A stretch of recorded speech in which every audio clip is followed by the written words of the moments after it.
This may be news to you, but you are living inside an egg.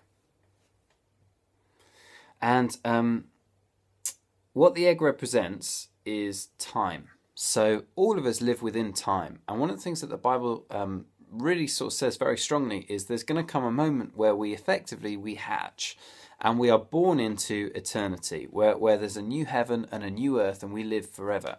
And it also says that what we do while we live inside the egg, while we live in time, really has a big impact for what happens in the rest of eternity. And sometimes getting the scale of how big eternity is an incredibly hard thing to kind of picture. But if you imagine that your screen is the whole of eternity from one side to the other, and of course eternity never ends, so it just keeps on going off the screen.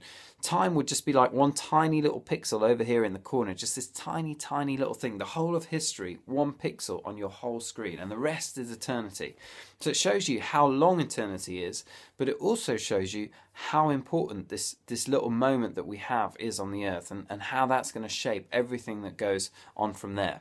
And in the story of the miners, what Jesus is saying is there's a king who goes away, and if you notice just at the start it says he was telling this story because he was getting near Jerusalem and people thought that the kingdom of God was going to appear at once. So what he's trying to get across is the kingdom of God as in like, you know, the final coming of Jesus and God reigning over everything.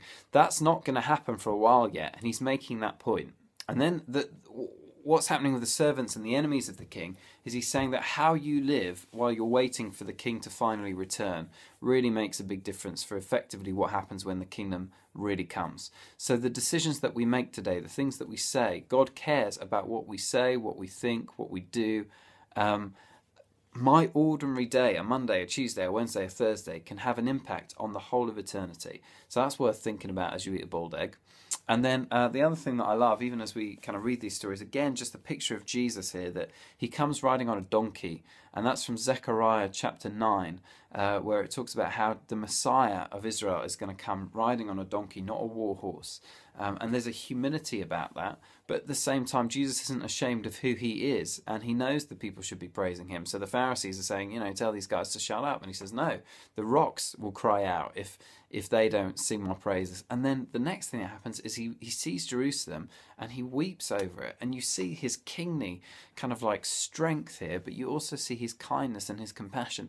There's no one else I've ever read about or I've ever got to know who's like Jesus Christ, that comes to be king of not just Jerusalem but the whole world, and yet will weep and will walk, you know, ride on a donkey, and will have this humility about him. He's king and he's also kind.